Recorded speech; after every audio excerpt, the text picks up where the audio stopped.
Hanya orang dewasa yang berisiko terinfeksi COVID. Nah, ini juga tidak, jawabannya tadi sudah ada di kuliah saya. Memang pada anak-anak lebih rendah karena pada anak-anak jumlah reseptor ACE lebih kecil lebih rendah dibandingkan dewasa. Padahal kita tahu bahwa virus untuk landing, ya, jadi untuk masuk ke dalam sel, dia tuh butuh konektor. Nah, konektornya itu adalah reseptor ACE itu tadi. Jadi semakin banyak reseptor ACE, maka dia akan berisiko untuk lebih terinfeksi dan berisiko lebih berat. Contohnya pada orang obes atau orang gemuk, berat badan lebih. Diketahui pada orang yang obes, reseptor ACE itu lebih banyak dibanding berat badan normal, sehingga kenapa kok kalau seandainya pada orang obes itu sendiri dia resikonya kalau terkena COVID menjadi lebih berat. Selain ada faktor-faktor yang lain, ya, faktor-faktor yang tidak baik dari obes kan banyak, misalnya ya karena ada faktor inflamasi, terus kemudian juga pengembangan paru yang lebih rendah dibandingkan orang yang tidak obes, itu juga bisa memperberat COVID pada orang yang obes. Corona merupakan virus yang paling berbahaya yang pernah ada. Ini jawabannya tidak. Karena apa? Corona merupakan virus yang paling mudah menular, paling mudah menyebar atau transmisinya sangat luas. Itu benar.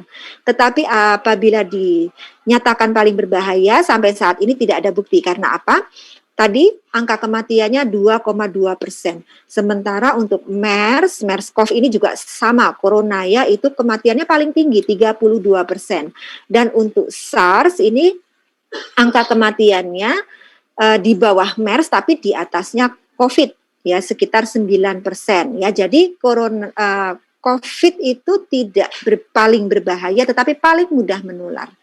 Dan jenis corona yang paling berbahaya itu adalah MERS-CoV yang angka kematiannya lebih besar, sekitar 30% lebih. Pasien yang terjangkit COVID akan selamanya memiliki virus. Ini jawabannya juga tidak. Orang sakit COVID itu bisa sembuh, ya. Sekitar tadi sudah disampaikan hanya sekitar 2% kematian.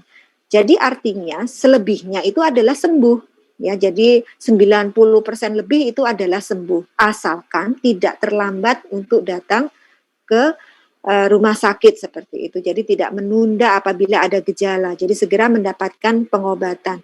Hanya memang evaluasi swab itu tidak menjadi rekomendasi pada COVID yang ringan. Karena apa? Karena virus yang mati itu tadi masih bisa menetap di dalam saluran pernafasan, terutama di daerah hidung, nasofaring, bisa sampai dengan lebih dari 1 bulan, bahkan 1-3 bulan.